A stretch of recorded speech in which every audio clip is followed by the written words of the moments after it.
You expect me to believe that? You only have to read the signature on the final page.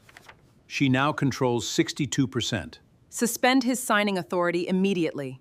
The simple woman walked into the room and said to the arrogant CEO, "I am the new owner of the company." Today, this story is not about power. It's about what happens when a simple woman walks into a company, faces an arrogant CEO, and discovers that moment was planned by a man who, even in his absence, would change the destiny of 3 people forever. 8:47 in the morning, 32nd floor of the most impressive building in Manhattan. Headquarters of the Harrington Group. The conference room seemed designed to intimidate any ordinary human being. A polished mahogany table that reflected the tense faces of executives. Italian leather chairs aligned with perfect precision. Floor-to-ceiling windows displaying the city as if saying, "All of this is ours." And at the center of that corporate stage, occupying the head of the table as if he had been born there, was Michael Harrington. 37 years old, hair impeccably slicked back, navy blue suit tailored to perfection, Swiss watch on his left wrist, and a smile that clearly said, "I know I'm better than you." "Ladies and gentlemen," Michael began, placing his hands on the table like a general about to command a battle. "The numbers from last quarter were exceptional. And when I say exceptional, I mean we exceeded all expectations." Again. The executives nodded in unison, as if they were puppets programmed to agree. One of them, a gray-haired gentleman named Henderson, even let out a little laugh of approval that sounded strangely rehearsed. "Brilliant, Mr. Harrington," said Henderson. "Absolutely brilliant." Michael smiled. It was the kind of smile he practiced in the mirror every morning, right after checking if he was still as handsome as the day before. "Thank you, Henderson, but you don't need to flatter me." He paused dramatically. "At least not in front of everyone." Contained laughter spread through the room. It was the boss's joke. Everyone knew they needed to laugh. Seated to Michael's left, in a strategically less important position, was Daniel Harrington, 33 years old. Legal director. The younger brother no one remembered existed during important meetings. Daniel watched the scene with an expression that mixed boredom and resignation. He had seen this ego show so many times he could recite the lines from memory.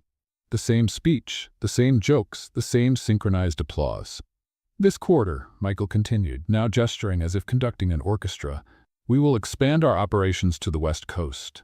And when I say expand, I mean dominate." More nods, more forced smiles. Henderson wrote everything down on his tablet as if recording the words of a prophet. That was when the conference room door opened, not forcefully, not dramatically. It simply opened, as if the person on the other side had every right to enter. And she entered. A woman, 28 years old, brown hair pulled back in a simple ponytail, white blouse with no visible brand, dark jeans, low-heeled shoes, simple and practical. In her hands, just a brown leather folder, ordinary and without any show. The silence that settled was almost physical. The executives looked at her as if an alien had just landed in the middle of the meeting. "Can I help you?" Michael asked, with a tone that made it clear helping was the last thing he intended to do. The woman didn't respond immediately. She walked to the opposite side of the table, her steps echoing on the marble floor as if each one was a statement of intent. "Excuse me," tried Michael's secretary, a blonde woman who appeared at the door completely out of breath. "Mr. Harrington," I tried to stop her, but she simply walked right past and— "It's all right, Martha," Michael interrupted, without taking his eyes off the intruder. "Clearly we have a visitor who doesn't quite understand how things work around here." The woman finally stopped. She looked around the room, observing each face, each expression of contempt, each look of superiority. And then, to everyone's surprise, she smiled. "Good morning," she said, with a calm and steady voice. "My name is Claire Whitman." Michael tilted his head slightly to the side, like a cat observing a particularly interesting mouse. "Claire Whitman," he repeated, savoring the name as if it were something exotic. "And what exactly is Miss Whitman doing in my conference room, interrupting my presentation, in my company?" He emphasized each possessive pronoun with almost visible pleasure. Claire wasn't shaken. In fact, her smile widened a little. "I am the new owner of this company." The silence lasted exactly 2 seconds. And then came the laughter. Henderson was the first, a loud laugh that he tried to disguise as a cough. Then came Thompson, the financial director, with a muffled chuckle. Soon the entire room was filled with contained smiles, exchanged glances, and that particular atmosphere that arises when powerful people decide to mock someone they consider insignificant. Michael clapped slowly. 1, 2, 3 times. "Brilliant," he said, genuinely amused. "Is this some kind of prank? Some hidden camera show?" He looked around, pretending to search for cameras. "Because if it is, I must say the production is very good. This actress is convincing." "I'm not an actress," Claire responded, still calm. "And it's not a prank." "Oh, of course it's not." Michael crossed his arms. "Let me guess, you're a new employee who got lost? An intern, perhaps? The Human Resources Department is 3 floors down, dear, and the cafeteria is on the 2nd. More laughter. Henderson was practically squirming with joy. Claire took a step forward. "Mr. Harrington, if you could just examine these documents." "Enough," Michael cut her off, raising his hand as if swatting away an insect. The amusement vanished from his face, replaced by a calculated coldness. "This has gone beyond the limits of entertainment." He pressed a button on the panel built into the table. "Security? I need 2 men in the main conference room, now." Claire blinked, but didn't back down. "Mr. Harrington, I really think you should see." "What I think," Michael interrupted her again, rising from his chair with the authority of someone whose orders had never been questioned, "is that you have exactly 30 seconds to leave this room before you are escorted out of the building. And depending on my mood, maybe I'll even consider not filing a complaint for trespassing on private property." The executives watched the scene with a mixture of fascination and discomfort. Henderson already had his phone in hand, probably ready to film the humiliation. That was when Daniel stood up. "Michael," he said with a calm but firm voice. "Wait." All eyes turned to the younger brother, including Michael's, who seemed genuinely surprised. Daniel rarely spoke in meetings, and never ever contradicted him in public. "What is it, Daniel?" Michael asked, with a tone that mixed irritation and curiosity. Daniel looked at Claire. There was something about her that he couldn't quite define. A familiarity. A feeling that he had seen that face before, that posture, that unshakable calm. "Let her show the documents," Daniel said. "What's the problem? If it's fraud, our legal department can resolve it in 5 minutes. If it's a prank, we laugh and move on. But if it's true..." He left the sentence hanging in the air. Michael let out a dry laugh. "If it's true? Daniel, are you listening to what you're saying? A woman appears out of nowhere, walks into our meeting uninvited, and you want me to take this seriously?" "I want you to act like a professional," Daniel responded, holding his brother's gaze. "Calling security without at least verifying the documents could be hasty." The word hung in the air like a silent challenge. Michael narrowed his eyes. He didn't like being contradicted. Even less so by his younger brother, in front of the entire board. But Daniel was right. And deep down, Michael knew it. "Cancel security," he said to Martha, who was still standing at the door. "For now." The secretary nodded and left quickly, relieved to escape that tension. Michael turned to Claire, arms crossed. "Very well, Miss Whitman. My brother here seems to believe your papers deserve attention. So let's see what you have." Claire looked briefly at Daniel. Something passed between them, a silent recognition, an unspoken thank you. She opened the folder and slid the documents across the mahogany table. Michael picked up the papers with his fingertips, as if they might contaminate him. "Let's get this over with," he muttered. "I bet it's some kind of..." His voice died. Michael's eyes scanned the first page, then the second, then went back to the first, as if he needed to confirm what he had just read. The arrogant smile disappeared. The color of his face changed subtly. Henderson, noticing the change, stopped laughing. "Mr. Harrington?" he asked, hesitant. "Is everything all right?" Michael didn't respond. His eyes were fixed on a specific line in the document, a signature. A signature he knew very well, because he had spent his entire life trying to live up to it. The signature of the founder of the Harrington Group. The signature of his own father. Daniel leaned forward, trying to see what had caused that reaction in his brother. Michael, the unshakable. Michael, the arrogant. Michael, who never showed weakness. Now it seemed like someone had just pulled the rug out from under his feet. "This," Michael began, his voice faltering for the first time in years. This isn't possible. Claire remained silent. There was no need for words. The documents spoke for themselves. The silence in the room was so dense it seemed to have its own weight. The executives looked at each other, confused, not understanding what was happening. Henderson stretched his neck trying to read the papers, but Michael held them tightly, as if they were the only thing keeping him anchored to reality. Daniel finally managed to see part of the content, and what he saw made his heart race. A will, specific clauses, and Claire Whitman's name highlighted in clear and unmistakable letters. Michael swallowed hard.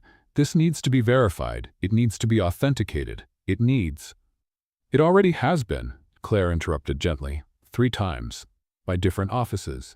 They all reached the same conclusion. Michael raised his eyes from the papers and looked at Claire for the first time. Not with arrogance, not with contempt, but with something that looked a lot like fear. "Who are you?" he asked, his voice almost a whisper. Claire held his gaze without wavering. "I already told you. My name is Claire Whitman, and as of today, this company belongs to me." Daniel watched the scene in silence, but his mind was elsewhere. Her voice, her manner, something he couldn't explain. And then, like a flash of memory crossing an entire decade, he felt it, a distant memory. A night he believed he had forgotten forever. Could it be possible? And in that moment, while silence swallowed the conference room on the 32nd floor, something much bigger than a simple transfer of ownership began to unfold.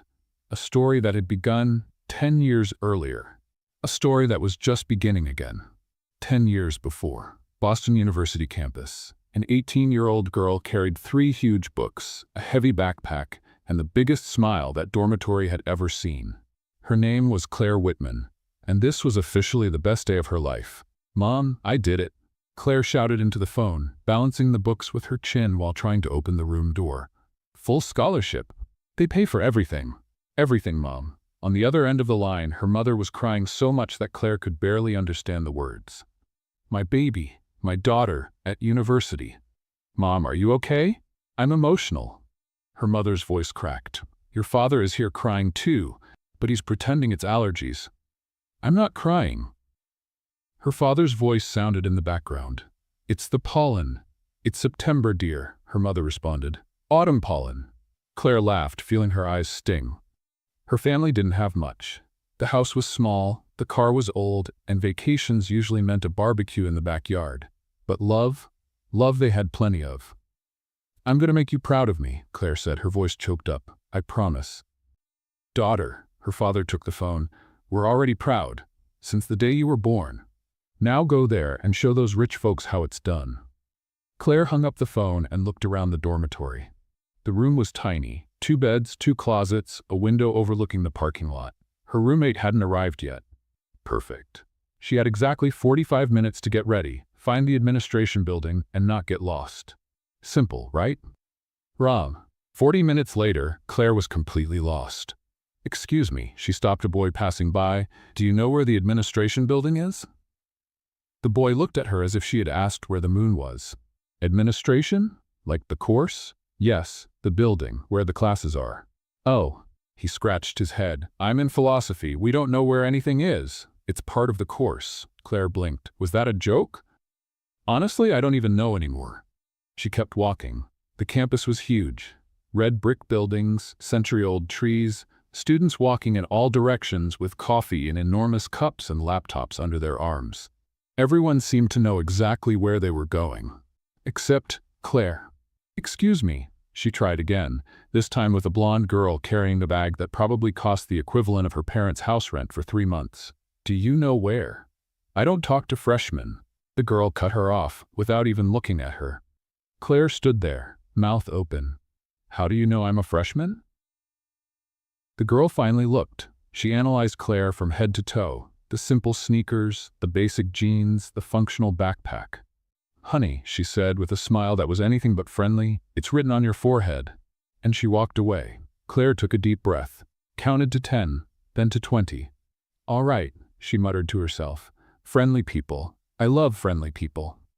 She finally found the administration building, late, sweaty, and slightly traumatized, but she found it. The classroom was a huge auditorium. At least 100 students were already seated. all looking much more prepared than she felt. Claire found a spot in the back, trying to appear invisible. "First class?" a voice asked next to her. Claire turned, a red-headed girl with a genuine smile. "Is it that obvious? You're holding your notebook upside down." Claire looked. The notebook was in fact upside down. "Oh, that explains why the spiral was poking me." The girl laughed. "I'm Melissa, also a freshman, also terrified. Can we be terrified together?" Claire smiled for the first time since leaving the dormitory. "Claire? And yes, please." The first few weeks were a whirlwind. Claire quickly discovered that the university was a divided world. On one side, students who had everything: new cars, off-campus apartments, designer clothes, parties every week. On the other, scholarship students like her, who balanced studies with part-time jobs and counted every penny. She got a job at the campus cafeteria. 4 hours a day, Monday through Friday, serving coffee and sandwiches to the same classmates who ignored her in class. A cappuccino with almond milk, extra foam, cinnamon on top, but not too much cinnamon, just a touch. And if you could make it in a heart shape, that would be perfect, ordered a boy Claire recognized from statistics class. She looked at him. "Do you want a coffee or a work of art?" The boy blinked, confused. "It's just that at my favorite cafe in Manhattan, they make it like that. This is Boston, and I make $8 an hour. You're going to get a circle, and you're going to like it." Melissa, who was in line behind him, almost choked from laughing so hard. The boy took his circle-shaped coffee and left muttering something about customer service. "You're going to get fired," Melissa said, still laughing. "Probably," Claire agreed, "but it was worth it." She didn't get fired. In fact, the cafeteria manager, a lady named Mrs. Mary, loved the story when she heard it. "These boys need someone to put them in their place," Mrs. Mary said, patting Claire on the shoulder. "Keep it up." Claire kept it up. In classes, she stood out, not for being the smartest, but for being the most dedicated. While other students skipped class to recover from parties, Claire was in the front row, notebook open, pen in hand. The introduction to business professor, a white-haired gentleman named Dr. Morrison, noticed.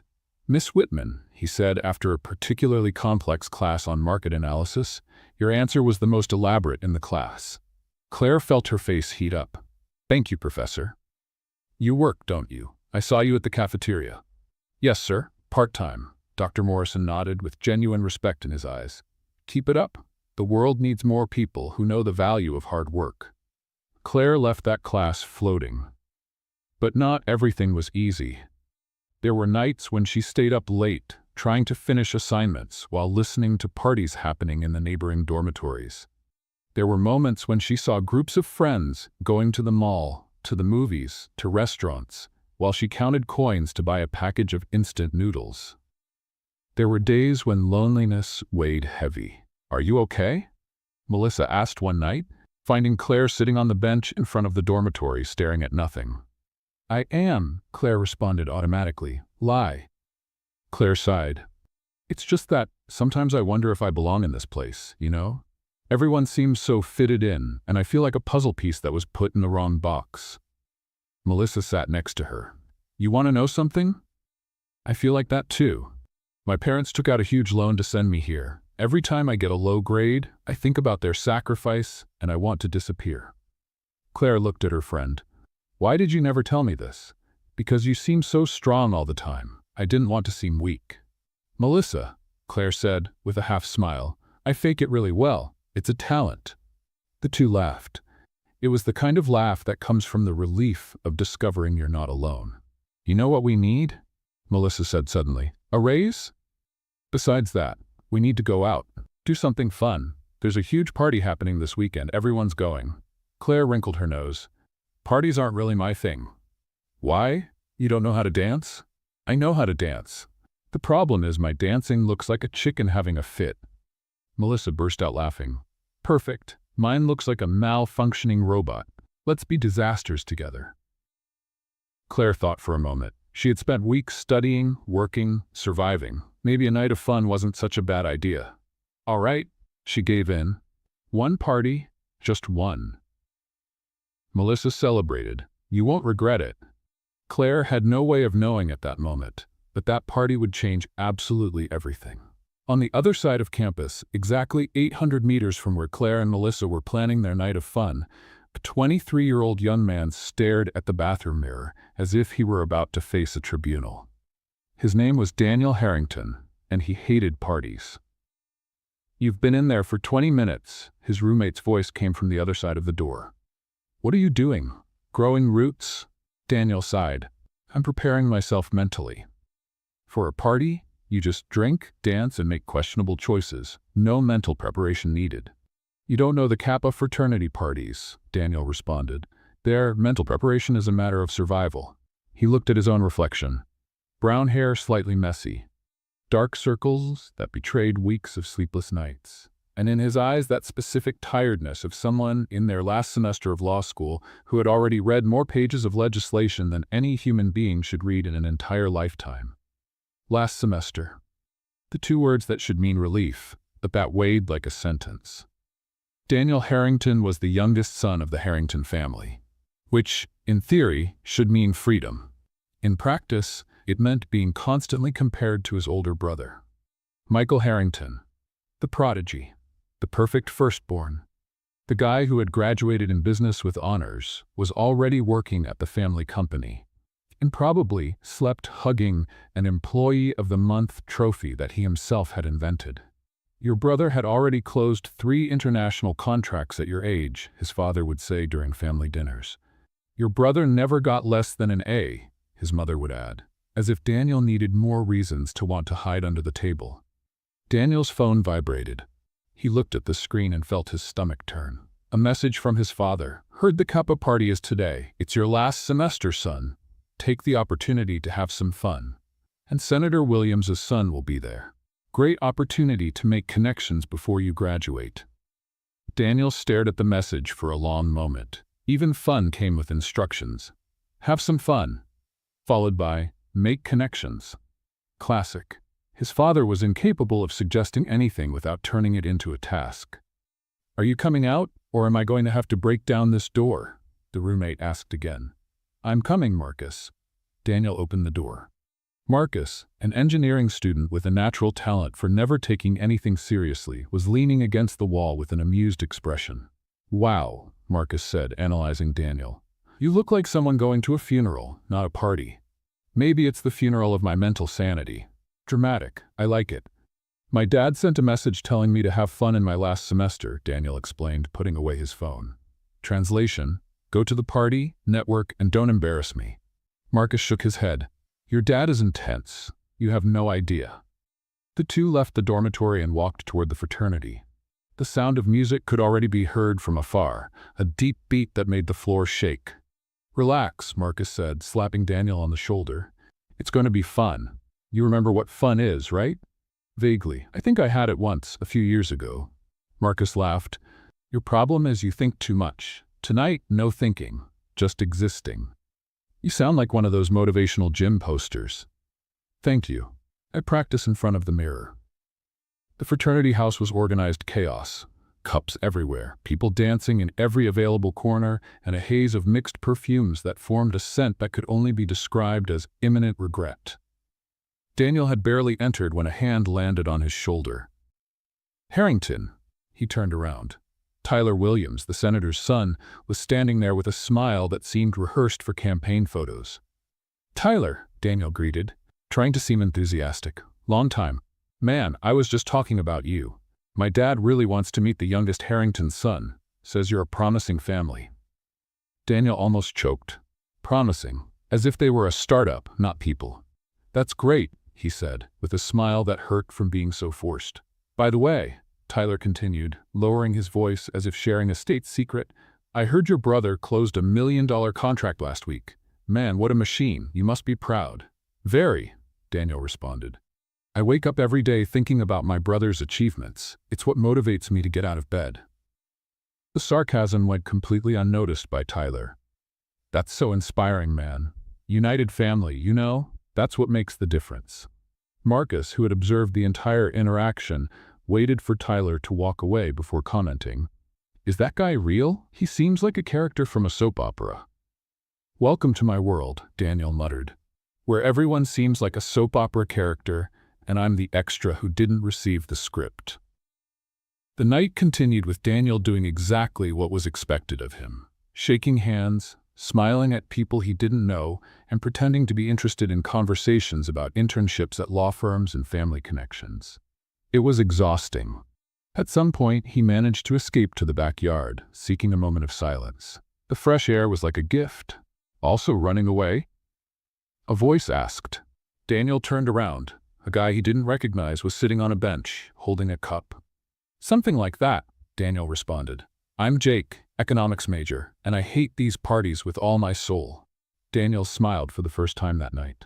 Daniel, law, last semester, and the feeling is mutual. Let me guess, Jake said. Rich family, enormous expectations, and you're here because someone sent a message telling you to have fun, but actually meant make useful connections. Daniel blinked. That was frighteningly accurate. I have the same father, just an accountant version. Jake, the son of the financial director of such and such company, will be there. Take advantage of your last year to make strategic friendships. Strategic friendships, Daniel repeated. That should be the motto of a dysfunctional family. I suggested putting it in Latin on the family crest, but nobody thought it was funny. The two laughed. It was nice to find someone who understood. But the peace didn't last long. A group of guys came out of the house toward the garden, visibly intoxicated. Daniel recognized one of them. Brad Mitchell, captain of the lacrosse team and owner of an ego the size of the university stadium. Look who's here, Brad said with a smile that was anything but friendly. The little Harrington prince. Daniel felt his body tense. Brad, heard your brother is killing it in the business world. Must be hard being second place in the family, right? Especially now that you're graduating and will have to compete for real. I didn't know you followed my brother's career, Daniel responded, keeping his voice calm. Fan club? Brad's smile faltered. Watch your mouth, Harrington. Watch yours, Jake intervened, getting up from the bench. The night is pleasant, no need to ruin it. Brad looked at Jake as if he had just noticed his existence. And who are you? His defense lawyer? Not yet. But if you keep talking, I might consider the offer. The tension in the air was almost palpable. Brad's friends approached, forming a kind of semicircle. Daniel knew this type of situation. He knew the best thing was to get out of there before things escalated. Let's go, he said to Jake. It's not worth it. That's right, Brad provoked. Run, Harrington. It's what you do best, isn't it? Running from your brother's shadow. Daniel stopped. He should have kept walking. He should have ignored it. But something about that phrase, that night, after months of pressure and comparisons and suffocating expectations, made something inside him simply break. You know what your problem is, Brad? Daniel turned around, his voice firmer than he expected. You spend so much time trying to put others down that you never realized you yourself have never done anything relevant. The only reason anyone knows your name is because you play lacrosse. And when you graduate, you'll discover that nobody cares about lacrosse. The silence that followed was deafening. Brad's face turned red. The first push came too fast for Daniel to react. Then everything became chaos. Screams, bodies colliding, cups being knocked over. Daniel tried to get away, but was pulled into the confusion. Someone hit him in the face. He tasted metal in his mouth. He tried to get up, but was pushed again. When he finally managed to escape, he had a cut lip, a torn shirt, and trembling hands. He walked away from the party stumbling, the sound of music still echoing behind him. His face throbbed. His legs felt like they were made of jelly. But the physical pain was nothing compared to the emptiness he felt inside. 23 years trying to do everything right. 23 years being the perfect son, the exemplary student, the brother who never complained. And in the end, he was still just second place. The one nobody noticed. The one nobody chose. Daniel leaned against a tree and let his body slide down to the ground. He closed his eyes and took a deep breath, trying to control the tears that insisted on escaping. He didn't know how long he stayed there. But at some point, he heard footsteps approaching. Claire Whitman had a golden rule in life: never get involved in problems that weren't hers. A rule she was about to break spectacularly. Hey, are you okay? The boy leaning against the tree raised his eyes. Even in the dim light, Claire could see the swollen lip, the torn shirt, and that look of someone who had just lost a battle they never asked to fight. I'm great, he responded, his voice hoarse. Just resting, hugging nature, connecting with my roots, literally. You're hurt, Claire said. This? He touched his lip and grimaced. This is just an accessory. It's in fashion. Swollen lips are in fashion? In Paris, definitely. Claire couldn't help but half smile. The guy was clearly in bad shape, but still trying to make jokes. That said something about him. She looked around. The party continued in full swing a few meters away, the sound of music drowning out any other noise. People came and went, laughing, stumbling, completely oblivious to the injured boy in the garden. What happened? Claire asked, crouching beside him. Difference of opinion. About what? About whether I should keep my face intact. Apparently, we lost consensus. Claire sighed. She had come to the party against her will, dragged by Melissa, who had disappeared in the first 15 minutes to go to the bathroom and never came back. Now, instead of looking for her friend, she was crouching beside a sarcastic stranger with a tendency to hug trees. Can you get up? She asked. Theoretically, yes. In practice. He tried to move and groaned. Maybe not. Did someone kick you? No, I tripped while strategically fleeing the confusion. I think I twisted my ankle, or broke it, still deciding. Are you always this dramatic? Only when I'm hurt, humiliated, and sitting on the ground of an unknown garden talking to a stranger, who, by the way, still hasn't introduced herself. Claire blinked. He was right. Claire, she said. My name is Claire. Daniel, he responded. Nice to meet you, Claire. Sorry for not shaking your hand, but if I move now, I think I'll pass out. Please don't pass out. I don't know how to do CPR. Technically, passing out doesn't require CPR. Are you a medical student? Law. Last semester. But I've watched a lot of hospital shows. Claire laughed. It was impossible not to laugh. All right, law student, she said, standing up. Let's do this. I'm going to help you get up, and you're going to try not to pass out, scream, or do anything dramatic. That really limits my options. Take it or leave it. Daniel considered for a moment. Take it. Claire extended her hand. Daniel held it, and with a joint effort that involved groans, grimaces, and at least 3 words that Claire pretended not to hear, he managed to stand up. Wow, he said, leaning on her. The world is spinning. That's normal after a fight. Or I have a concussion. You don't have a concussion. How do you know? Because people with concussions don't make so many bad jokes. That was offensive. My jokes are excellent. They began to slowly move away from the tree when a voice cut through the air. Look at that. The little prince is still here. Claire felt Daniel tense beside her. She turned and saw a group of 4 guys approaching. The one leading the group was big, muscular, and had the type of smile that didn't promise anything good. Brad?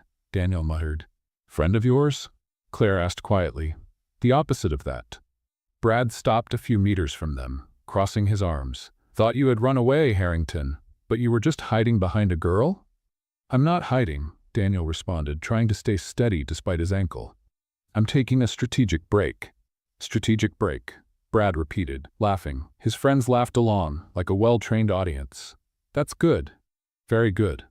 Claire took a step forward. Look, we don't want trouble. We're leaving. Brad looked at her as if he had just noticed her existence. And who are you? His girlfriend?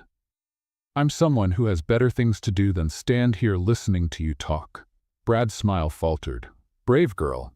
Girl in a hurry, Claire corrected. Excuse me.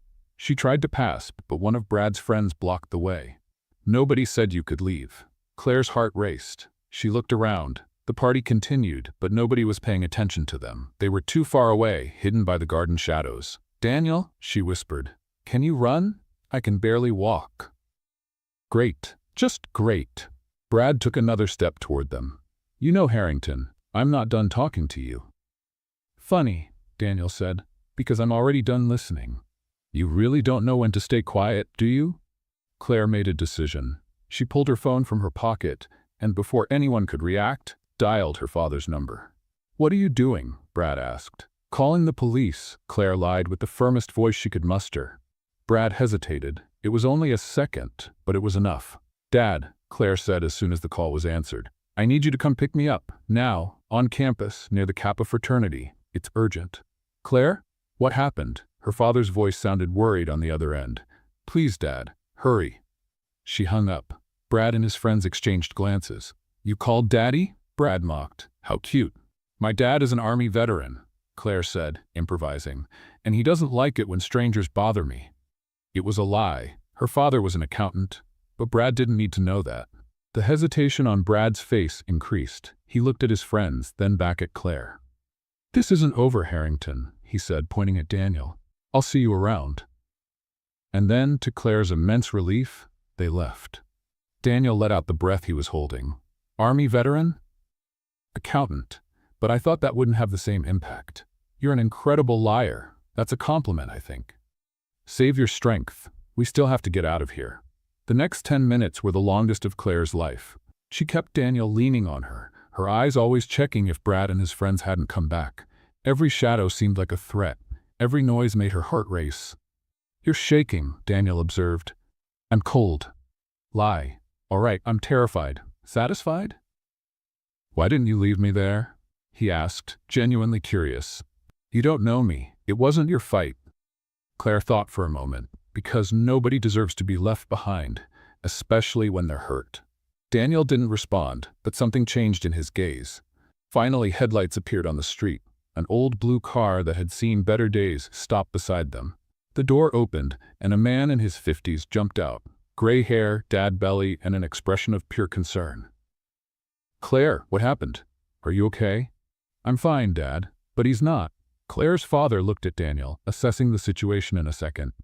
Get in the car, he said, without hesitation. Both of you. Now. Sir, I don't want to cause any trouble, Daniel began. Son, you can barely stand. Get in the car. It wasn't a request. Claire helped Daniel get into the back seat and then got in beside him. Her father was already starting the engine. Where to? He asked. Home, Claire responded. The car took off, leaving the campus behind. Daniel leaned his head against the seat, his eyes closing from exhaustion. Your father actually came, he murmured. I told you he would. Most parents would ask questions first. My dad isn't most dads. Claire's father looked in the rearview mirror. The questions come later, son. First, we take care of you. Daniel opened his eyes and met the man's gaze in the mirror. Thank you, sir. Call me Robert. And don't thank me yet.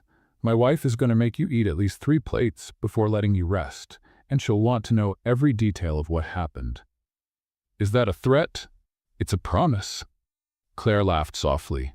I warned you my family was intense. Daniel looked out the window, watching the campus lights disappear in the distance. Intense sounds good, he said, almost to himself. Intense sounds very good. The car continued through the night, taking Daniel away from everything he knew, and toward a simple house where he would discover, for the first time in his life, what it meant to be welcomed without questions, without judgment, and without expecting anything in return. The car parked in front of a house that seemed to have come out of a Christmas card. Small, with lit windows, and a garden that clearly received more love than most mansions Daniel knew. And on the porch, a woman with brown hair and a floral apron waited with her arms crossed. That's my mom, Claire said. Prepare yourself. For what? For everything. The car door had barely opened when Claire's mother was already beside them, analyzing Daniel as if he were a puzzle that needed to be solved immediately. Good heavens, she exclaimed. What happened to this boy, Robert? What did you bring home? A young man who needed help, Margaret. The father responded calmly. I can see he needs help. The question is, who did this to him?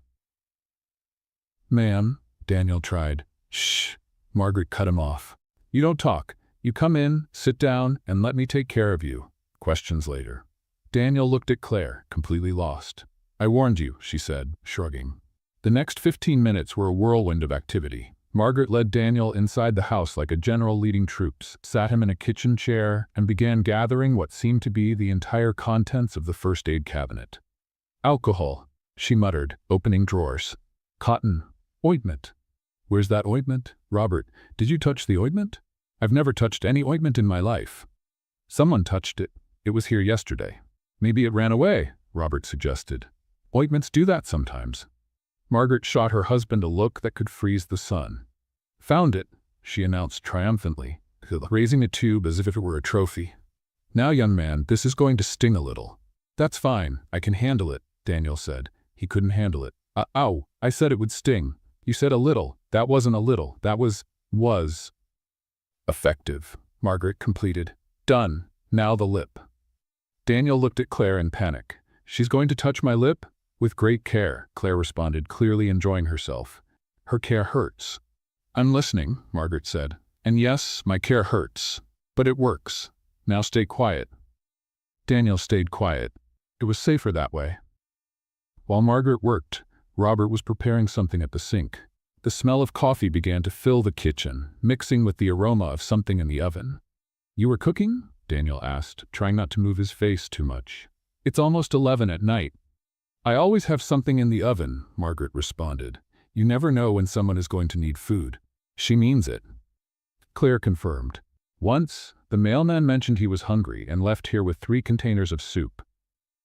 He was too skinny, Margaret justified. Mailmen need energy. They walk a lot. Daniel didn't know whether to laugh or cry. This family was completely different from everything he knew. Done, Margaret announced, taking a step back to admire her work. You're going to survive? Thank you, ma'am. Margaret? Call me Margaret. Ma'am makes me feel old. You are old, dear? Robert commented, bringing the coffee cups. Robert Whitman, I'm the same age as you. Yes, but I've aged with grace. You've aged with baldness. That too. Claire covered her face with her hands, but Daniel could see she was smiling. Are they always like this? He asked quietly. 25 years of marriage, Claire responded. This is love. It looks like a war. It's the same thing, apparently. Margaret placed a plate in front of Daniel. Chicken pot pie, still warm, with a generous portion of mashed potatoes on the side. Eat, she ordered. I'm not very hungry. I didn't ask if you were hungry. I asked if you were going to eat. Those are different things. Daniel looked at the plate, then at Margaret, then at the plate again. Yes, ma'am. Margaret? Yes, Margaret. He took the first bite and almost cried. This is, he began, his voice faltering. This is the best thing I've ever eaten. Margaret smiled, satisfied. It's my mother's recipe, 60 years of tradition. Don't exaggerate, dear, Robert said. It's 58, Robert. Shutting up. Daniel ate. He ate more than he thought he was capable of, considering the state of his stomach. But each bite seemed to heal something beyond hunger, something he didn't even know was broken. So, Margaret said, sitting at the table with her own cup of coffee, do you want to tell me what happened, or would you prefer I make up a story? Mom, Claire warned. What? I'm just asking. Politely. Daniel set his fork on the plate. I got involved in a fight at the party, he said. I didn't start it, but I also wasn't smart enough to leave before it got worse. And your friends? I don't have many friends, not really. The silence that followed was gentle, not awkward. Margaret and Robert exchanged a look that Daniel couldn't decipher. Well, Margaret said finally, you have them now. Daniel blinked. What? Friends, you have them now, us. She pointed to herself, to Robert, and to Claire. 3 new friends. 4 if you count the cat, but he's antisocial, so maybe he doesn't count. You have a cat? As if summoned, a ball of white fur jumped onto the table and began sniffing Daniel's plate. Milo, Claire exclaimed. Get down from there. The cat looked at her with absolute contempt and continued sniffing. Wisco, he doesn't obey me, Claire explained. He doesn't obey anyone, Robert added. We just live in his house. Daniel, without thinking, extended his hand and scratched behind the cat's ear.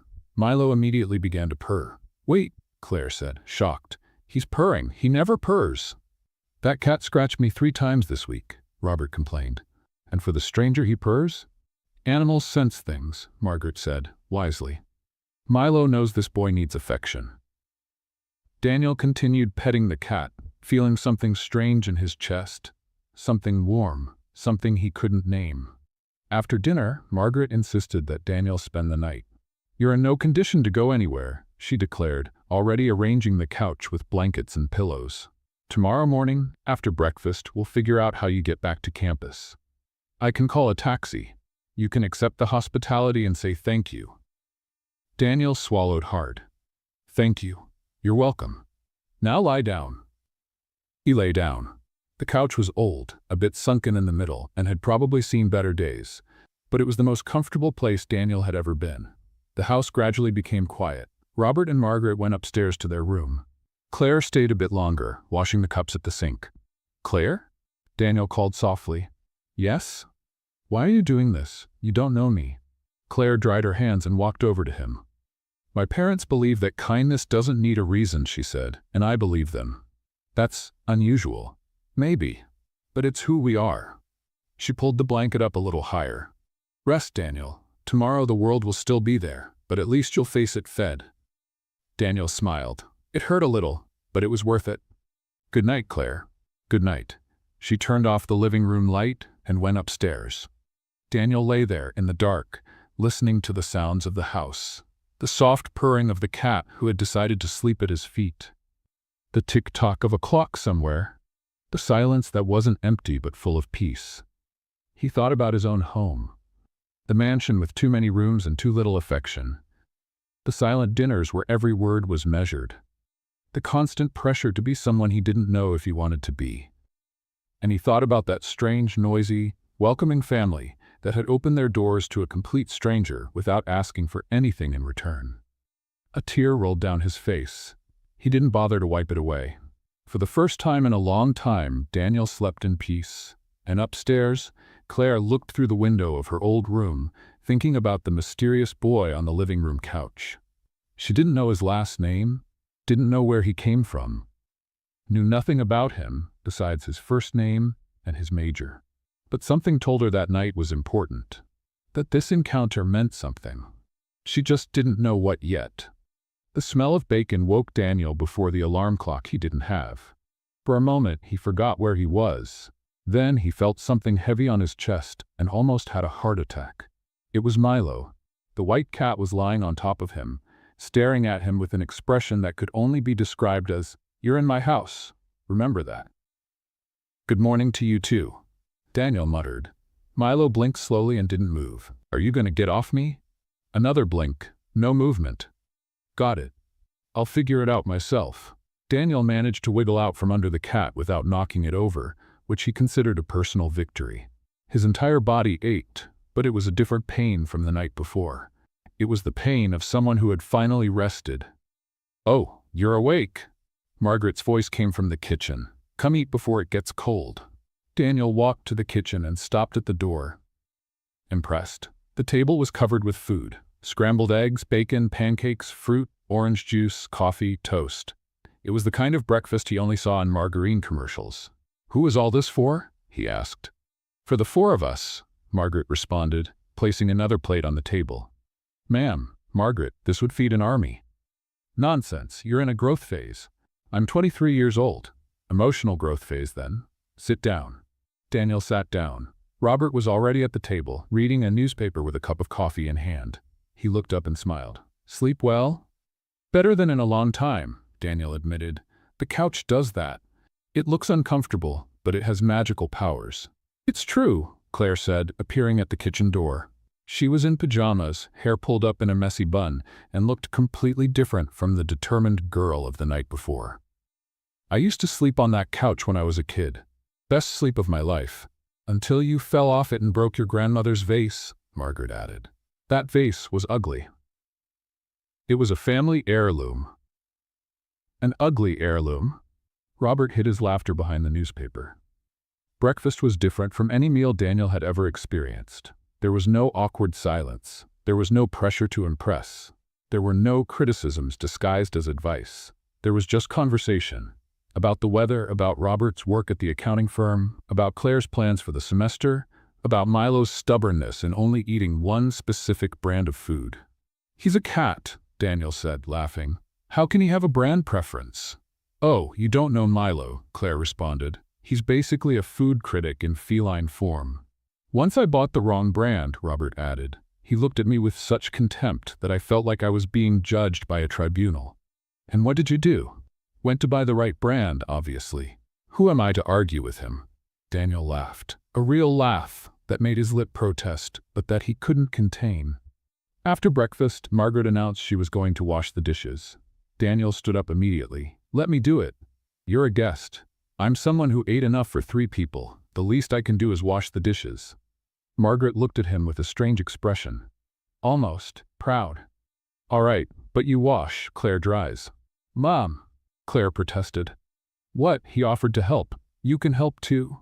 Claire sighed dramatically but grabbed the dish towel without complaining. The two stood side by side at the sink. Daniel washed, Claire dried. The rhythm was natural, almost automatic. "So," Claire said, breaking the comfortable silence, "you never told me your last name."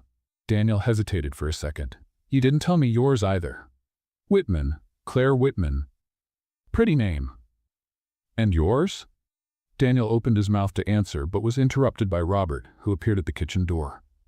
"Son, do I need to call someone to let them know you're okay?" The question was simple, but carried enormous weight. Daniel stopped washing. The suds dripped down his hands as he thought. "My father," he said finally. "He's probably worried." "Do you have the number?" Daniel recited the number from memory. Robert nodded and went to the living room to make the call. Claire noticed the change in Daniel's behavior. "Is everything okay?"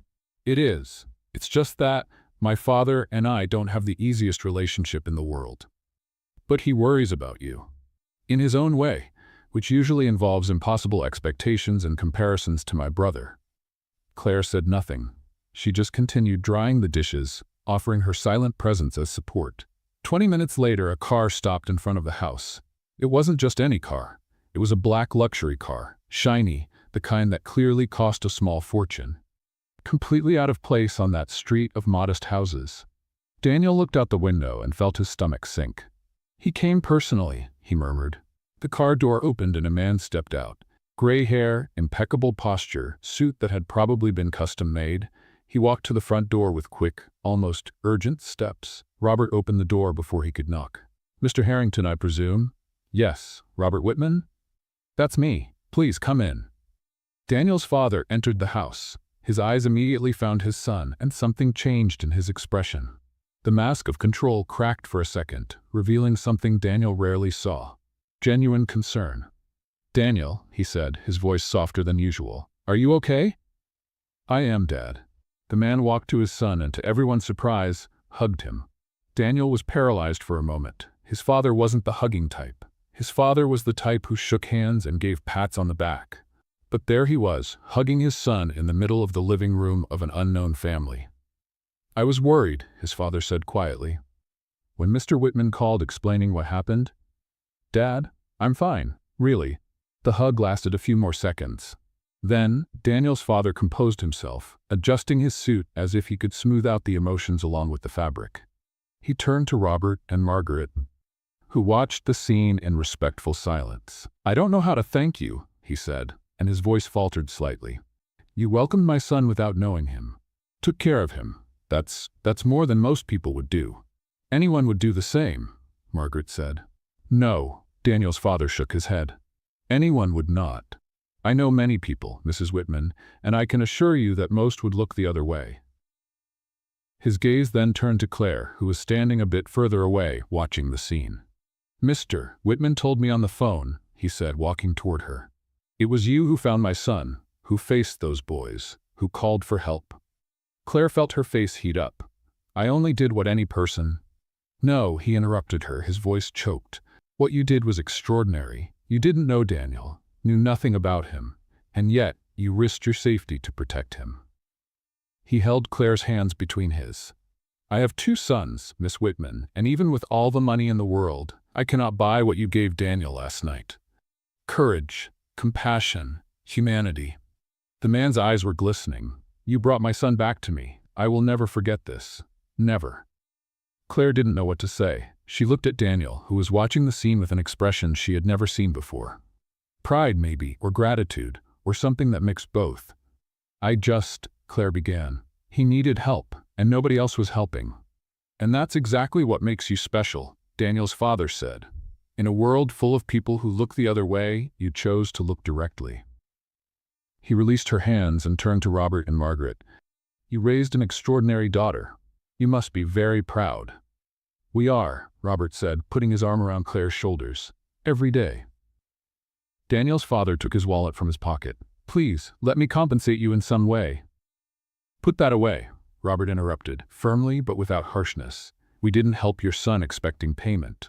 "But—" "Mr. Harrington," Margaret said, taking a step forward, "the best way to thank us is by taking good care of that boy. He's special. Maybe you already know that, maybe you need to be reminded, but he is." Daniel's father was silent for a long moment. Then he put the wallet away.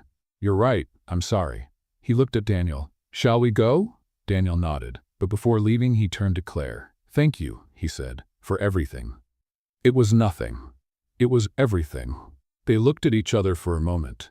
There was something there, something unsaid, something neither of them knew how to name. "Take care, Daniel," Claire said. "You too, Claire." There was no exchange of numbers, no promises to keep in touch.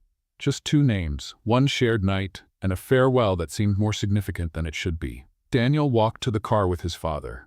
Before getting in, he looked one last time at the small house with lit windows. Claire was on the porch, waving. He waved back. And then the car left, taking Daniel back to his world of expectations and pressures. But something had changed. Something he would carry with him for the next 10 years, not knowing that the girl with the gentle smile and welcoming family would cross his path again. And when that happened, nothing would ever be the same. 10 years is a long time. Long enough to forget faces, voices, and nights that seemed important. Long enough to build entire lives in completely opposite directions. But some memories have the bad habit of not disappearing. 2 weeks after that night, Daniel graduated from law school. The ceremony was quick, pompous, and full of generic speeches about bright futures. His father applauded politely from the audience. Michael didn't come. Important meeting, as always. Daniel received his diploma, shook hands, and smiled for the photos. And at no point, in no hallway, at no celebration, did he cross paths with Claire Whitman. She was somewhere on that same campus, attending her freshman classes, working at the cafeteria, building her own story. But their paths simply didn't cross. As if fate had decided it wasn't time yet. A week after graduation, Daniel joined the Harrington Group as a junior attorney. The office was on the 28th floor, 4 floors below Michael, who already occupied an office with a view of all Manhattan. "Welcome to the family," Michael said on the first day, with that smile that never reached his eyes. "Try not to embarrass me. I'll do my best. Do more than that. Here, best is the minimum." Daniel learned quickly that the corporate world was a jungle. A jungle with central air conditioning and espresso machines, but still a jungle. Meetings were battlefields disguised as PowerPoint presentations. Every word was measured, every gesture calculated. Smiles were tools, not expressions of happiness. And Daniel adapted. He stored the memory of that night in a mental drawer and locked it with a key. Claire Whitman, the girl who had appeared out of nowhere, faced bullies and taken him to a house that smelled of bacon and unconditional love. Sometimes, on particularly difficult nights, he wondered what had happened to her. But he never looked to find out. Some things were better as memories.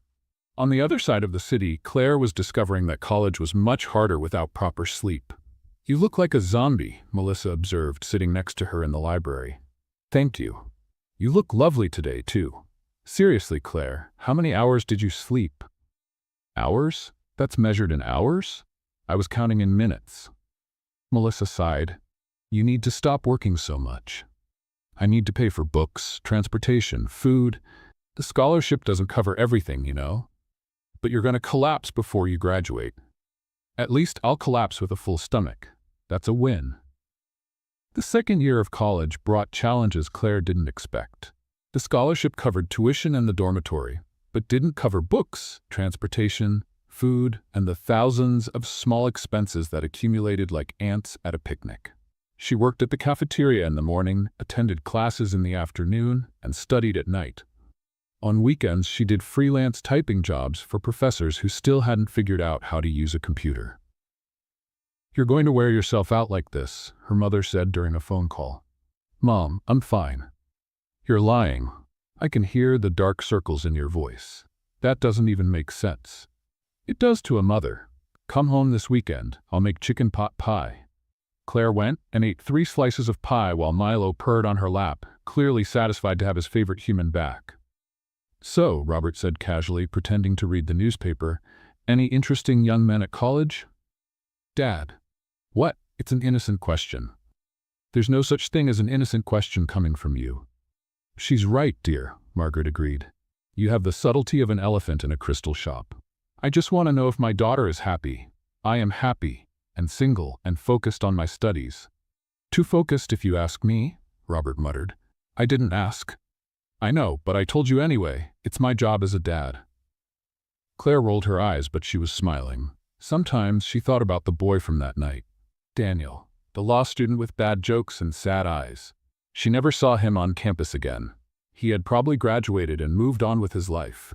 She hoped he was okay. The years passed.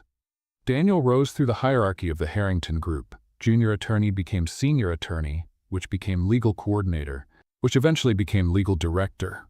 Each promotion came with more responsibilities, more pressure, and less time for anything that wasn't work. At 30, he had a penthouse apartment, an imported car, and a schedule so full he needed an assistant just to manage it. He also had chronic insomnia and an impressive collection of antacids. "You need a vacation," his assistant, a woman named Patricia who had the patience of a saint, suggested one day. "Vacation?" Daniel repeated, as if she had spoken in another language. "What's that?" "It's when you don't work for a few days and do things that make you happy." "That exists?" "For normal people, yes." "Oh, well, I'm not normal. I'm a Harrington," Patricia sighed. "That's not something to be proud of, Daniel. I know, but it's what I have." On the other side of the country, Claire was graduating. The ceremony was small, simple, and absolutely perfect. Her parents cried. Melissa screamed so loudly she was almost kicked out of the auditorium. And Claire held the diploma as if it were the most precious object in the universe. Because, in a way, it was. "I did it," she whispered to herself.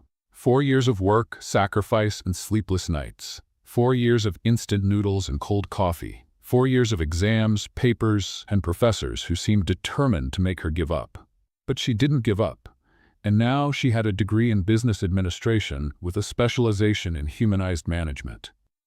"What exactly is humanized management?" Robert asked at the celebration dinner. "It's an approach that puts people at the center of business decisions," Claire explained. "Instead of treating employees as numbers, you treat them as human beings." That sounds like common sense. You'd be surprised how many companies don't have common sense, Dad. Claire got a job at a small consulting firm. The salary was modest, the office was cramped, and the coffee was terrible. But the work was meaningful.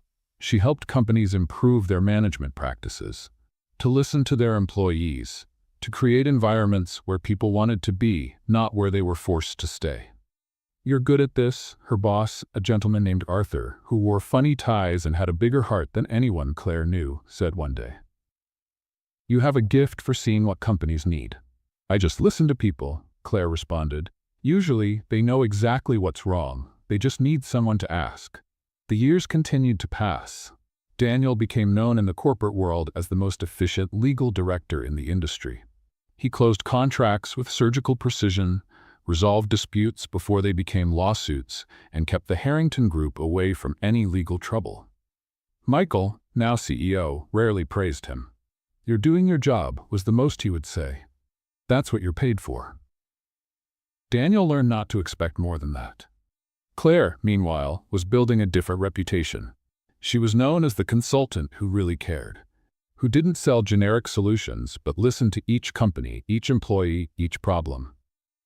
At 28, she had a list of loyal clients, a small but cozy apartment, and the same crazy family that kept trying to set her up with any single man who crossed their path. "The neighbor's son is available," Margaret informed her during a Sunday lunch. "Mom, the neighbor's son is very old. So what? Age is just a number." "A pretty big number in this case. You're too picky. I have standards. Your standards are going to make you end up alone with 20 cats. That would be an improvement. Cats don't try to marry me off to strangers." Milo, who was on Claire's lap, meowed in approval. 10 years. 10 years since that night when 2 strangers crossed paths at a party that ended in chaos.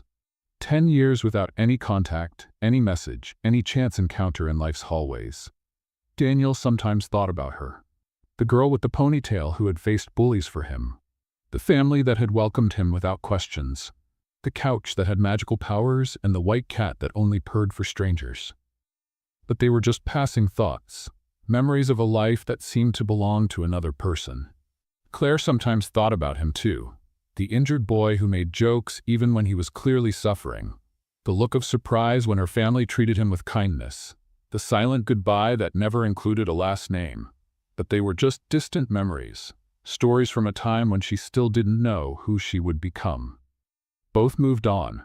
Both built their lives. Both believed that night had been just an isolated episode, a momentary crossing of paths that would never meet again. But fate, as always, had other plans. Back to the 32nd floor. Back to the conference room. Back to the exact moment when Michael Harrington's world began to crumble like a house of cards in a hurricane. The documents trembled in his hands. Or maybe it was his hands that trembled. It was hard to tell. "This is a fraud," Michael said, but his voice no longer had the conviction of before. "It has to be a fraud." Claire remained silent. She had learned over the years that sometimes silence was more powerful than any argument. Henderson, who until that moment had been the biggest supporter of the laughter, leaned over the table trying to read the documents. "Mr. Harrington, what exactly is written there?" Michael didn't respond. "Mr. Harrington? It's my father's will," Daniel said, finally managing to see the content over his brother's shoulder. A will that apparently none of us knew about. The room exploded in murmurs. "Will?" Thompson, the financial director, almost choked on his own air. But the original will was read 3 years ago when Mr. Harrington Sr. He stopped, realizing he was about to say something inappropriate. "When he passed away," Claire completed, without emotion. "Yes, but this is an addendum, a codicil to be more precise, registered 6 months earlier at a different notary office with different witnesses." "And why on earth would he do that?" Michael exploded. "I would suggest you ask him, but—" Claire paused. "Anyway, the document speaks for itself." Daniel took the papers from his brother's hands. Michael was too paralyzed to protest. His eyes scanned the lines. Each word seemed more surreal than the last. "I, Edward Harrington, being of sound mind, declare that all of my shares in the Harrington Group be transferred to Claire Elizabeth Whitman." Daniel stopped reading. "Claire Elizabeth Whitman. Claire." He raised his eyes and looked at her. Really looked for the first time since she had walked into that room. The brown hair, the calm eyes, the firm but not arrogant posture. And suddenly, like lightning striking through an entire decade, he remembered. The party, the confusion, the girl who had appeared out of nowhere and asked if he was okay, the simple house, the chicken pot pie, the white cat that only purred for strangers. "Claire?" he whispered, so quietly he barely made a sound. She looked at him. And for a second, just 1 second, something passed through her eyes. Recognition, surprise, and maybe, just maybe, a flash of joy. But she said nothing. She just gave a slight nod, almost imperceptible. "This doesn't make sense," Michael continued, apparently oblivious to the silent exchange between Claire and Daniel. "Why would our father leave the company to a complete stranger?" "I wasn't a stranger to him," Claire answered calmly. "Oh no? And who exactly were you?" "Someone he met many years ago. Someone he trusted." "Trusted? More than his own children?" Claire didn't answer. She didn't need to. The answer was in the documents. Henderson cleared his throat nervously. "Mr. Harrington? Michael? Perhaps we should call our legal team to analyze." "I am the legal team," Daniel interrupted, still holding the papers. "Or at least part of it, and these documents seem legitimate." Michael turned to his brother as if he had just committed treason. "You're on her side?" "I'm on the side of truth, and the truth is that this signature is our father's. This seal is authentic. These witnesses are verifiable." "Then verify it. Call them. Prove this is fake." "Michael," Daniel said, with a calm he didn't feel, "what if it's not fake?" The silence that followed was deafening. Claire took the moment to continue. "There's one more thing," she said, pulling another document from the folder. "A specific clause about the leadership structure." Michael let out a bitter laugh. "Of course there is. Why wouldn't there be? The will determines that the company presidency be shared." "Shared?" Henderson repeated. "Between whom?" Claire looked directly at Daniel. "Between me as majority owner and Daniel Harrington as the representative of the values that the founder believed were essential for the future of the company." The entire room turned to Daniel, who turned to Michael, who looked like he was about to have a breakdown. "This is," Michael started. "Crazy?" Thompson suggested. "Absurd?" Henderson added. "Legal," Daniel said, still reading the document. "This is completely legal and binding." Michael took a step back, as if he had been hit by an invisible punch. "You," he pointed at Daniel, "you knew about this?" "What? Of course not," You know this woman. I never. Daniel stopped, because technically, he did know her, or had known her, 10 years ago. It's complicated. Complicated. Complicated. Mr. Harrington, Claire intervened. I understand this is a lot to process, and I don't expect any decisions to be made today. But the documents are valid. The transfer has already been registered, and starting tomorrow, I officially take over as owner of this company. She closed the folder. You have 24 hours to consult your own lawyers, verify the authenticity of the documents, and accept reality. Or not accept it. The choice is yours. But reality isn't going to change. Claire walked toward the door. Wait, Daniel called out. She stopped, but didn't turn around. We need to talk, he said. I know, but not here, not now. And then she left, leaving behind a room full of executives in shock, a dethroned CEO, and a legal director who had just discovered that fate had a very, very peculiar sense of humor. Michael let himself fall into a chair. This isn't happening, he murmured.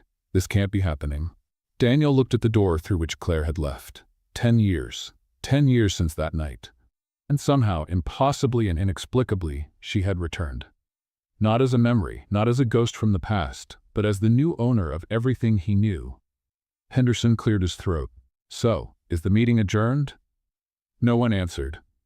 Because at that moment, as silence dominated the 32nd floor, a single question echoed in everyone's mind. How exactly had a simple woman from an ordinary family become the heir of one of the most powerful men in America? And more importantly, what had their father seen in her that he hadn't seen in his own children? Michael Harrington had spent 37 years building a fortress of arrogance. In exactly 45 minutes, that fortress had turned to dust. And the worst part? He hadn't even been able to finish his PowerPoint presentation. 2 hours after Claire's departure, the conference room still felt like a battlefield. The executives had gradually dispersed, each one inventing more creative excuses than the last. I need to check some reports, Henderson said. I have an urgent call, Thompson murmured. My dog is sick, someone in the back ventured. You don't even have a dog, Phillips, Michael growled. I'm going to buy one, excuse me. Within minutes, only the two brothers remained. Michael was sitting at the head of the table, the place that had always been his by right, except now, apparently, it wasn't anymore. You need to calm down, Daniel said. Calm down? Calm down? Michael stood up so fast the chair almost tipped over. A woman appears out of nowhere, steals our family's company, and you want me to calm down? She didn't steal it. Dad left it to her. Which is even worse. Why would he do that? Why leave everything to a stranger instead of his own children? Daniel remained silent. And you, Michael pointed at him. You know her, don't you? I saw the way you two looked at each other. Michael. Don't lie to me, Daniel. Not now. Daniel sighed. I met her once, 10 years ago. It was a long story. Then tell me, we have time. Apparently, I don't have anything else to do anymore anyway. Before Daniel could answer, the door to the room opened. Patricia, Daniel's assistant, entered carrying an envelope. Sorry to interrupt, she said, clearly wishing she were anywhere else on the planet, but this just arrived from your father's attorney's office. Apparently, it was part of the will's instructions. It was only supposed to be delivered after Miss Whitman presented the documents. She placed the envelope on the table and practically ran out. The two brothers looked at the envelope as if it were a trap about to go off. You open it, Michael said. Why me? Because I've had enough surprises for today. Daniel picked up the envelope. His hands trembled slightly as he tore open the seal. Inside there was a letter, handwritten in their father's unmistakable handwriting. Daniel began to read aloud. My sons, if you're reading this, it means Claire Whitman has finally received what belongs to her, and it means you're probably confused, angry, or both. Let me explain. Many years ago, when Daniel was still in college, I received a phone call. A man named Robert Whitman told me that his daughter had found my son hurt at a party, stood up to bullies to protect him, and brought him to her home, where her family took care of him as if he were one of their own. I went to pick up Daniel from that house, and what I found changed my perspective on everything. I found a family that had almost nothing but offered everything. I found people who helped without expecting anything in return. I found an 18-year-old girl with more courage and compassion than most of the executives I knew. In the years that followed, I kept in touch with the Whitman family. Discreetly, I followed Claire's journey. I watched her graduate, struggle, grow. I watched her build a career based on values that I, honestly, never managed to teach my own children. Michael, you were brilliant. But somewhere along the way you confused leadership with domination. You confused respect with fear. You built an empire, but you forgot that empires are made of people, not numbers. Daniel, you always had the right heart, but you never had the courage to use it. You hid behind your brother, let him make the decisions, and settled for being the shadow when you could have been the light. I made many mistakes as a father. I pushed too hard, I compared too much, I demanded too much, and in the process, I created one arrogant son and one resigned one. Claire represents what this company should be: humanity, empathy, strength without cruelty. Daniel represents what this company can still become: justice, balance, the bridge between what we are and what we should be. Together, they can transform the Harrington Group into something I could finally be proud of. Michael, I'm not punishing you. I'm setting you free. You don't need to carry this weight alone. You don't need to prove anything to anyone. You just need to learn to be human again. I know you'll resist. You'll fight. You'll question. But deep down, you know I'm right. Because if I had left this company in both your hands, it would have survived. But it wouldn't have lived. With love, even though I was never good at showing it, Edward Harrington. P.S. Michael, stop yelling at the interns. They're afraid of you. That's not leadership, it's intimidation. Daniel finished reading. The silence that followed was the heaviest that room had ever witnessed. Michael was motionless. His face had gone through all the stages: anger, disbelief, pain. Now it was just empty. Intimidation, he repeated with a bitter laugh. Even when he's not here anymore, he criticizes me. Michael. No, he raised his hand. Don't say anything. I need a moment. He walked to the window, looking at the city below. All those people, all those lives, all those stories. And him, at the top of a building that was no longer his, realizing that maybe it never had been. He was right, wasn't he? Michael said quietly. About me. About everything. Daniel approached. He was also wrong about many things. He was never the perfect father.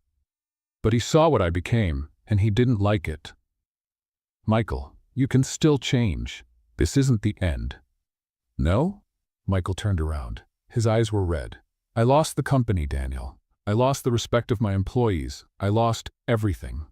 You didn't lose everything. You still have a brother who, despite everything, cares about you, even when you make it very difficult. Michael let out a weak laugh. I make it very difficult? You're literally the most difficult person I know, and I work with lawyers. Is that an insult or a compliment? I'm still deciding.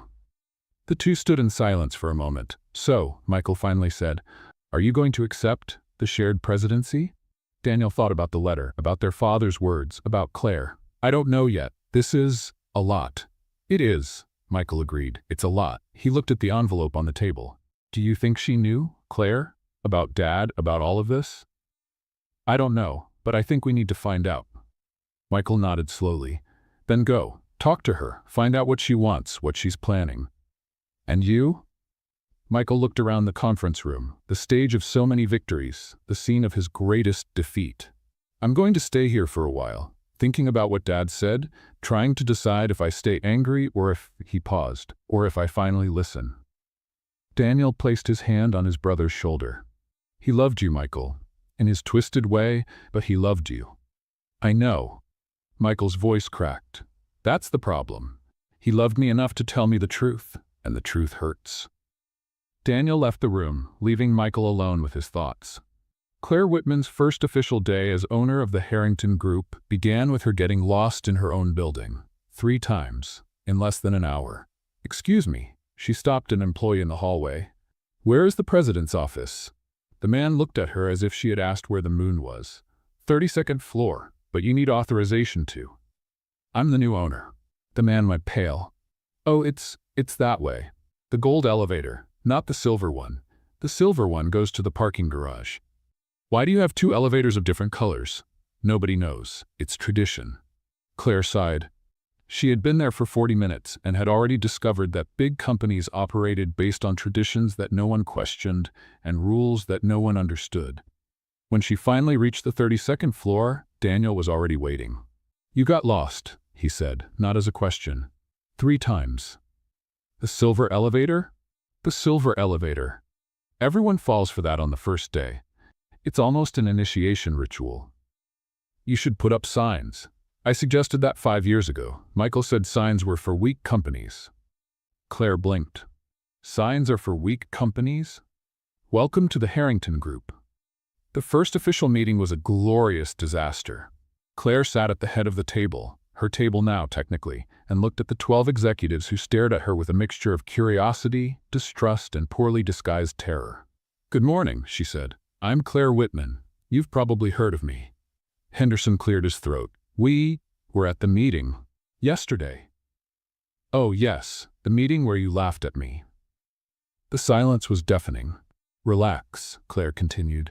I don't hold grudges. Much. Daniel, seated to her right, hid a smile.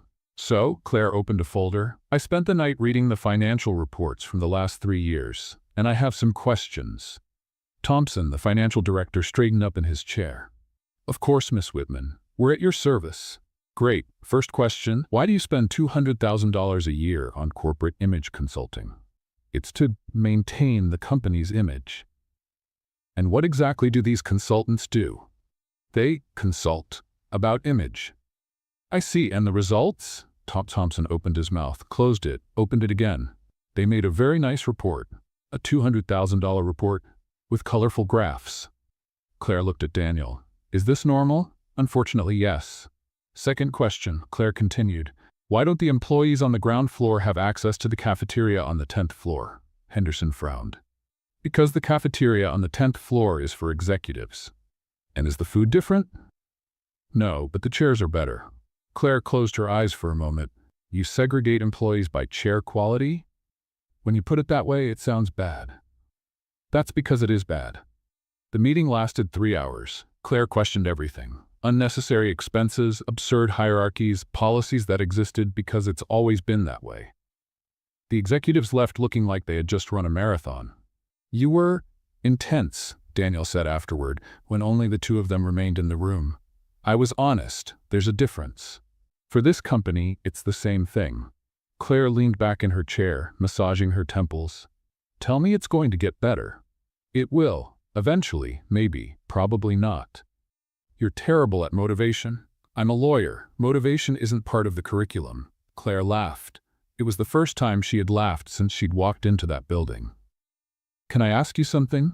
Daniel said after a moment of silence. Go ahead. Why did you accept? The inheritance, the company, all of this. You could have refused. Claire was quiet for a long moment.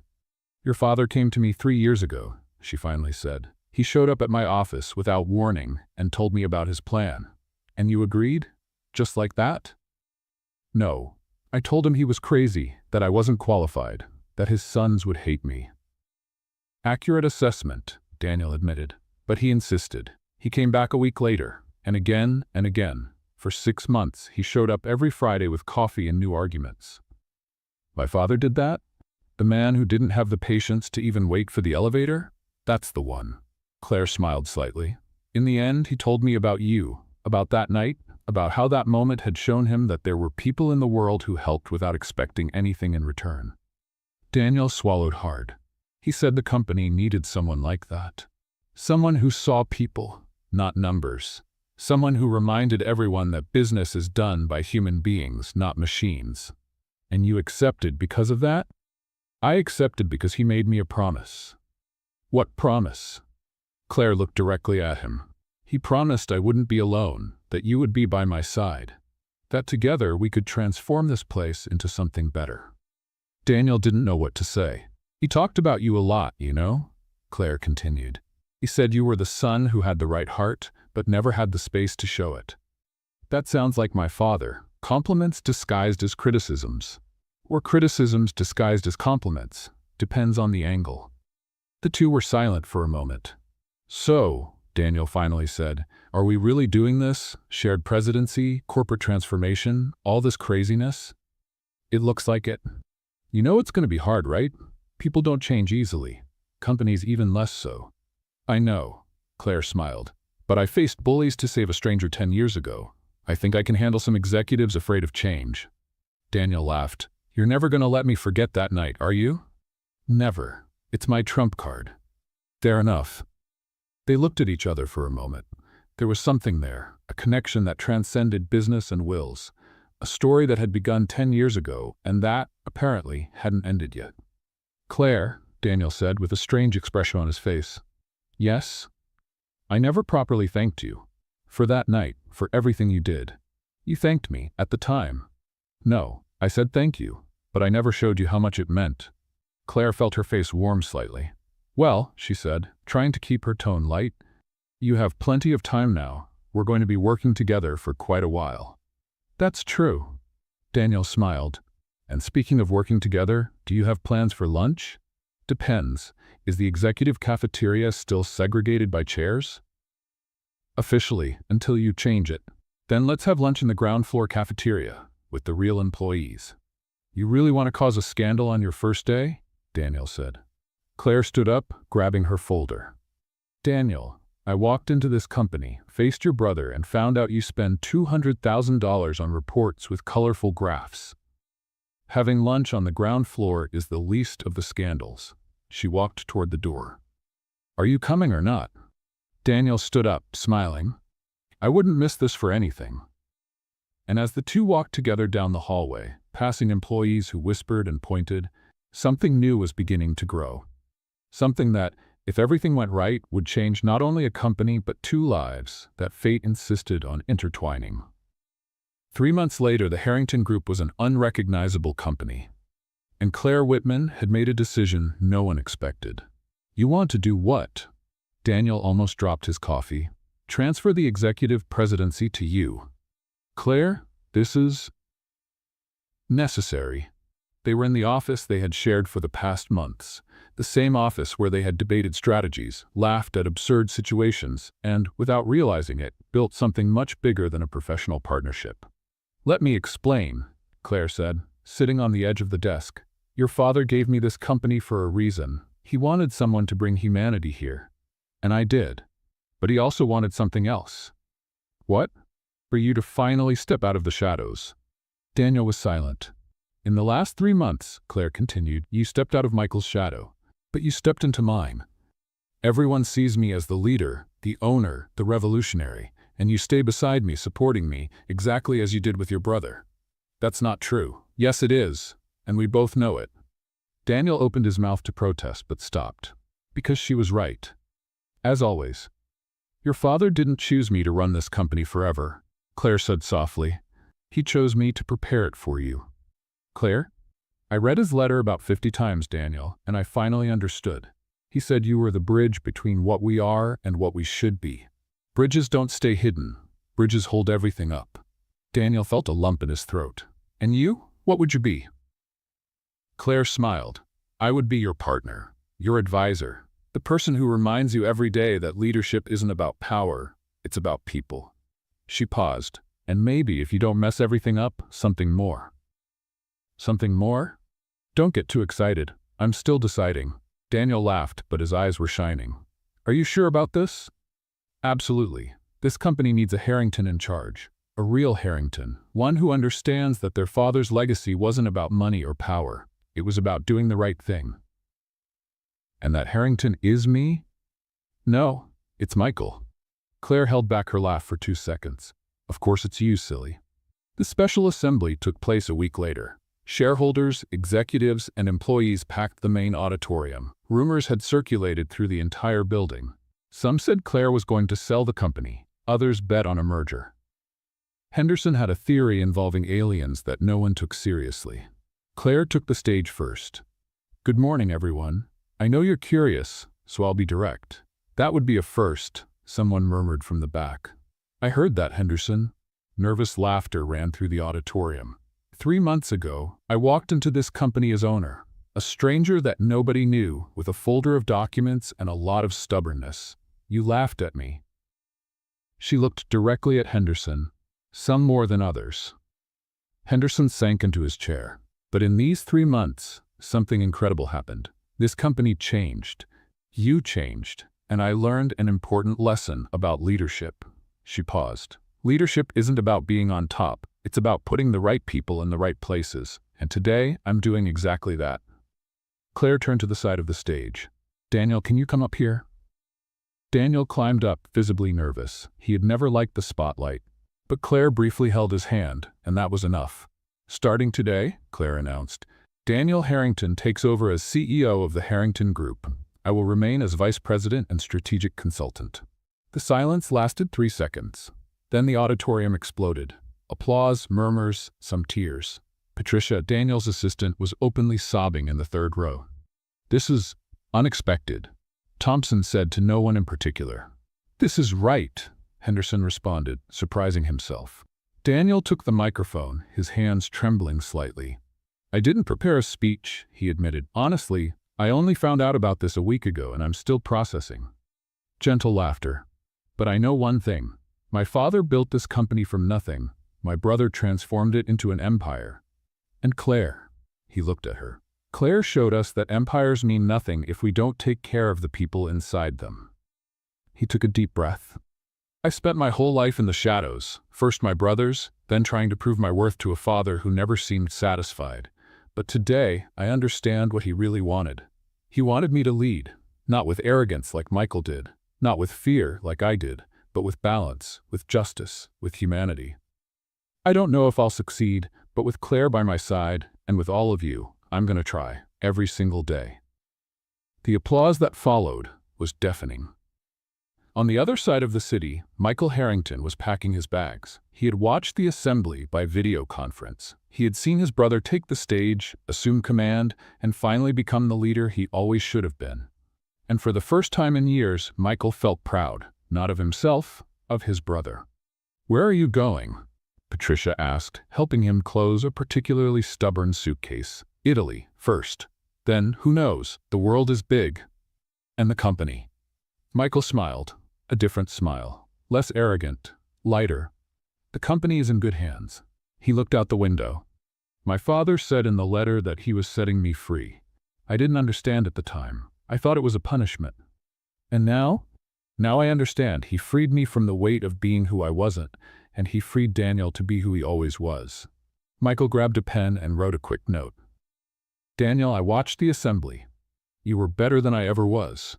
Dad was right about you, about Claire, about everything. Take care of the company, take care of her, and for the first time in your life, take care of yourself too. Your brother, Michael P.S. If you mess everything up, I'm coming back. And you know I'm unbearable when I'm right. 6 months later, on an autumn afternoon in Central Park, Daniel and Claire walked hand in hand. The leaves fell around them like golden confetti. The sun painted the sky orange and pink. And after so many months together, the silence between them was as comfortable as an embrace. Claire? Yes? Daniel stopped walking and turned to her. I found an apartment. Oh yeah? Claire smiled. And why are you telling me this with such a serious face? Because I want you to live with me. Claire was silent for a moment. You're asking me to move in together? I am.